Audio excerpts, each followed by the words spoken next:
यहां इतनी सारी माताएं बैठी है, सबके मंगलसूत्र की डिजाइन अलग अलग होगी। बोलो री जीजियों, सही है कि गलत है? सबके हाथ के चूड़े की डिजाइन अलग अलग होगी। बोलते जाओ जरा जल्दी से, सही है कि गलत है? ठीक है। पाँव में जो बिछुड़ी पहनी हो उसकी डिजाइन अलग अलग होगी। पाँव में जो पायल पहनी हो उसकी डिजाइन अलग अलग होगी। सिर पे जो चूनर पहनी हो उसकी डिजाइन अलग अलग होगी। 16 श्रृंगार जो तुमने अपने तन पर, अपने शरीर पर, सुहाग की जितनी वस्तुएं धारण करी है, चाहे बिंदी लगाई हो, नथनी पहनी हो, कुंडल पहना हो, मंगलसूत्र पहना हो, सबकी डिजाइन अलग अलग होती है। केवल 16 श्रृंगार में से एक श्रृंगार ऐसा है जिसकी डिजाइन नहीं बदली है, वो है मांग का सिंदूर, कुमकुम एक जैसा होता है।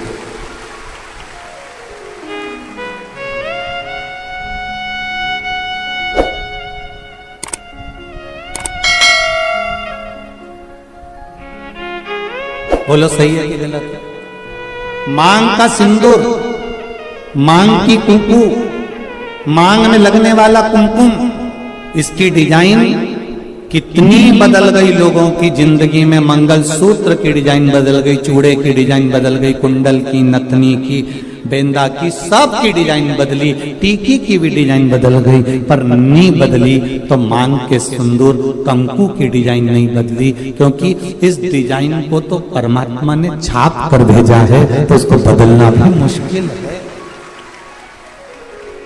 वो नहीं बदल सकता।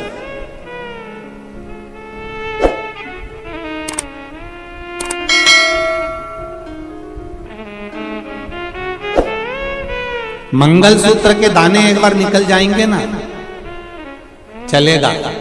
नाक की नथनी एक बार निकल जाएगी ना, चलेगी। बिछुड़ी जल्दीबाजी में कहीं निकल जाएगी ना, चलेगी। बिंदी कहीं निकल जाएगी ना, चलेगी। हाथ का चुड़ला कहीं निकल कर रखा गया ना, चलेगा। पर मांग का सिंदूर कभी भी मांग से नहीं निकलना चाहिए। यीशु महापुराण की कथा। अब 16 श्रृंगार में से एक श्रृंगार ऐसा है मांग का सिंदूर जिसमें कोई भेद नहीं है। करोड़पति माता भी अपने सिर में लगाती है और एक सब्जी बेचने वाली भी अपने सिर में लगाती है। वो सिंदूर ने समानता बनाकर रखी। एक ब्राह्मण की घर की माता भी सिर पर लगा रही है, तो एक वैश्य के घर की माता भी सिर पर लगा रही है। एक क्षत्रिय के घर की माता भी सिर पर लगा रही है, तो एक शूद्र के घर की माता भी अपने सिर पर लगा रही है। सारा श्रृंगार पैसे के बल पर ऊंचा नीचा हो सकता है, मंगलसूत्र पैसे के बल पर ऊंचा नीचा हो सकता है, हाथ के चूड़े पैसे के बल पर ऊंचे नीचे हो सकते हैं, पांव की पायल पैसे के बल पर ऊंचा नीचा हो सकता है। केवल मांग का सिंदूर, कुमकुम, ये पैसे के बल पर ऊंचा नीचा नहीं होता। ये गरीब और अमीर सबकी समता बता देता है कि यहाँ सब बराबर हैं। मांग के सिंदूर के आगे, कुमकुम के आगे सब बराबर।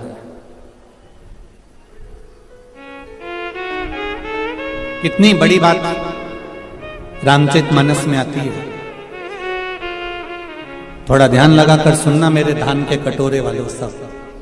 छत्तीसगढ़ वासी सबले बढ़िया, जम के बोलो जरा, सबले बढ़िया छत्तीसगढ़िया। तो मेरा छत्तीसगढ़ वालों से निवेदन है, और जितने लोग टीवी के माध्यम से कथा हैं और जितने लोग आस्था चैनल, फेसबुक, यूट्यूब के माध्यम से कथा सुन रहे हैं, अपने जीवन में एक बात उतार कर रखना रामचरितमानस की। रामचरितमानस में राम जी ने रावण की ओर देखा, लंका की ओर देखा, और लंका की ओर देखकर राम जी ने हनुमान जी को समझौता करने के लिए भेजा। जाओ हनुमान, जरा समझौता करना है रावण से। इतने में जामवंत अंगद और जितने बानर थे वो बोलते हैं प्रभु काय को समझौते की बात करते हो, मिटा देते हैं उस रावण को। देरी नहीं लगेगी, चुटकी भर में उस रावण को मिटा देंगे।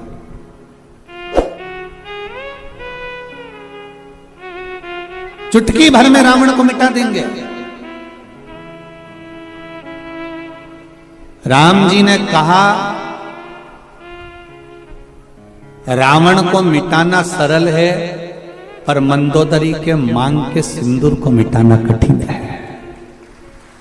जरा ध्यान दीजिए, रावण को मिटाना सरल है, पर जो ये मंदोदरी ने मांग में सिंदूर धारण कर कर रखा है, जो मंदोदरी अपनी मांग में सिंदूर धारण कर कर रखी है, जो मंदोदरी अपनी मांग में कुंकुम धारण कर कर रखी है, जो मंदोदरी अपनी मांग में कुमकुम रखी हुई है, इसका सौभाग्य इसके सामने है। और इसका जो भजन है, इसका जो आनंद है, इसका जो स्मरण है, वो इतना प्रबल है कि उसको मिटाना कठिन है।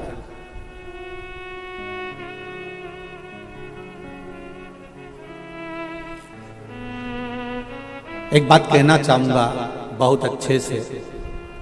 आदरणीय गृह मंत्री जी हमारे यहाँ कथा में श्री ताम्रध्वज साहू जी यहाँ बैठे हुए हैं। आप तो आज आए हैं, पर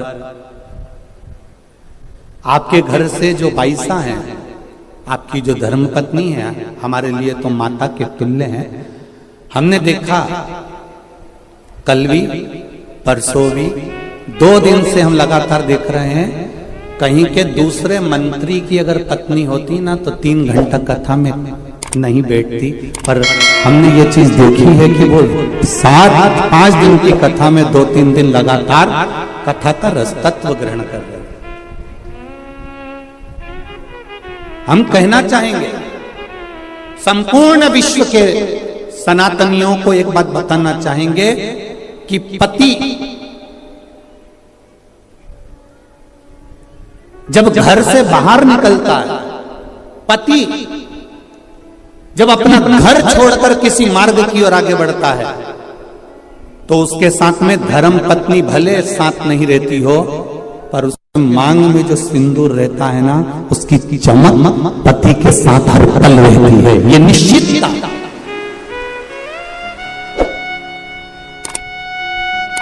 उसकी भक्ति का बल, उसके भजन का बल, उसके स्मरण का बल। अभी अभी आपने तुलसी जी और शालिग्राम की शादी जी करी होगी, बोलो सही है? एकादशी पर अभी तुलसी जी का ब्याह भगवान शालिग्राम जी के साथ लड्डू गोपाल के साथ करा होगा। जरा विचार करना, उस जलंधर को मारने के लिए देवताओं के पसीने छूट गए थे। क्यों? क्योंकि वृंदा के माथे का जो कुमकुम था, वृंदा के माथे का जो सिंदूर था, वो बड़ा प्रबल था, इसलिए जलंधर को मारना कठिन पड़ रहा था।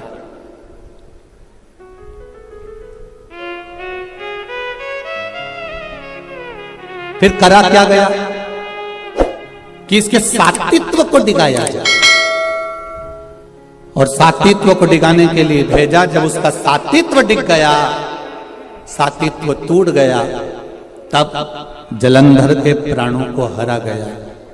फिर निवेदन करूंगा, मेरी जितनी माताएं यहाँ बैठी हैं, जितनी मेरी बहन बैठी हैं, जितनी मेरी जीजियां बैठी हुई हैं, जितनी मेरी बेटियां बैठी हुई हैं, निवेदन करूंगा, मंगल पाणिग्रहण संस्कार होने के बाद में, विवाह हो जाने के बाद में, अपने मस्तक पर मांग में, भले आजकल तो फैशन हो गया, ज्यादा सिंदूर नहीं लगाती हैं माताएं, कुंकुम नहीं लगाती हैं, थोड़ा उनको एक अलग सा फील होता है, तो उनको वो थोड़ा, मेरा निवेदन है कि मेरी जीजियों से, मेरी माताओं से, मेरी बहनों से, मेरी बेटियों से निवेदन है, शादी होने के बाद में मांग में, और एक फिर निवेदन करूंगा, वो पेंसिल जैसी नहीं, पेंसिल जैसी नहीं, सिंदूर तुम्हारे पति ने जिस समय तुम मंडप के अंदर बैठी थी और चांदी के सिक्के से, तलदार से, अंगूठी से, डब्बी में से भर भर कर तेरी मांग में भरा था, ऐसा सिंदूर तुम्हारी मांग में भरा होना चाहिए। ऐसा भरा हुआ।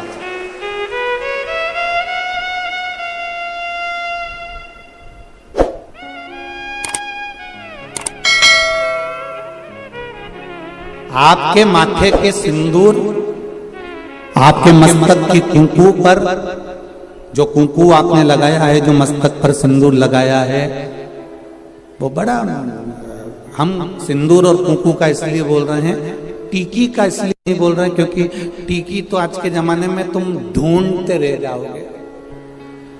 एक छोटी सी पंखड़ी को भी काटते काटते, जैसे माथा की जूनी रहे, वो को निकालो, फिर देखो, बस ऐसी इतनी छोटी सी टीकी माताएं लगाती है, इतनी छोटी सी बिंदी लगाती है कि पूरा माथा पे ढूंढते रह जाओगे कि है कि नहीं है। पहचान करना भारी पड़ जाता है। निवेदन है, बिंदी तुम लगा रहे हो, कितनी बड़ी लगा रहे हो हमें उससे मतलब नहीं है, पर मांग में थोड़ा सा सिंदूर, थोड़ी सी कुंकू, थोड़ी सी डोली, जो भी आप लगाते हो वो थोड़ा सा इस मांग में होना चाहिए। अब कई लोग बोल रहे थे कि गुरुजी आप इतना लंबा तिलक लगा के आ जाते हो, कंकु यहां तक पोत के आ जाते हो, तो हमने कहा तुम नहीं लगा रहे तो तुम्हारे बत्तल का हम ही लगा ले रहे। उसमें कहा टेंशन ले, उसमें क्या जाना।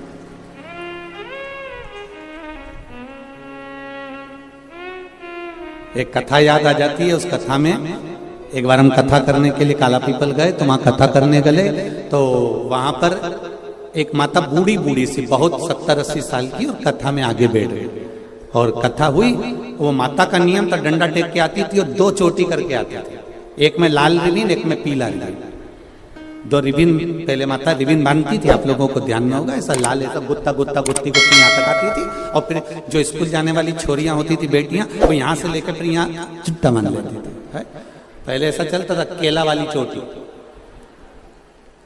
अब वो बुजुर्ग जो माता थी वो चोटी करके बैठ जाए। अब वो कथा करते करते करते करते बार बार ध्यान उसकी चोटी पे ही जाए। अब ऐसा होता है, अब कोई विशेष अगर कोई बैठे कोई आए तो उस पर ध्यान तो जाए कि आखिर। अब वो बार बार ध्यान जाए तो हमारा कथा में मन नहीं लगे। अब मन नहीं लगे तो हमने एक प्रश्न कर लिया, माँ आपसे एक बात पूछना है। कब बोलो गुरुजी। हमने कहा माँ बस इतना सा पूछना है कि सारी माताएं एक चोटी करके आती है, तू 2 चोटी करके क्यों आती है? उसने कहा महाराज जी ये भी कोई पूछने वाली बात है? ये कोई अच्छी बात है तुमने जो पूछा, अभी नहीं बताऊंगी मैं। हमने सोचा डोकरी बहुत तेज है, बहुत तेज। हम कथा कर कर जिनके यहाँ रुके हुए थे अग्रवाल जी के, हम आप पहुंच गए। सुबेरे सुबेरे 6 बजे डोकरी ने आकर, बूढ़ी अम्मा ने आकर वो सटर बजाई, और सटर बजाई तो हमने आशीष से कहा जरा दरवाजा खोलो। दरवाजा खोला तो डोकरी डंडा लेके खड़ी थी। कहाँ है महाराज? आशीष तो दरवाजा ही नहीं खोला, वापिस आ गया। गुरुजी वो बुढ़िया आई है डंडा लेके। हमने कहा दरवाजा तो खोल, आने दे। अब बुढ़िया आके बोली, कुर्सी पे बैठ गई, महाराज देखो ये पीली वाली जो चोटी है ना, ये तो मेरी है। अब हमने कह दिया तो ये नीली वाली पड़ोसी की है। इतने में बोली अरे सुन तो सही महाराज, ये पीली वाली मेरी है। अच्छा वो मुस्कुराई भी ऐसी, उसका आधे 2 दांत आगे के नहीं थे, बाकी के सब थे। अब वो बोली कि ये जो पीली वाली है ना ये हमारी है। हमने कहा ठीक। फिर ये गुरुजी पहले मेरे पति की भी चोटी थी, उसने कटा ली, मैंने एक बढ़ा ली। क्या कहने, ये सनातन धर्म है। ये भारत की भूमि की सभ्यता और संस्कृति का आनंद है।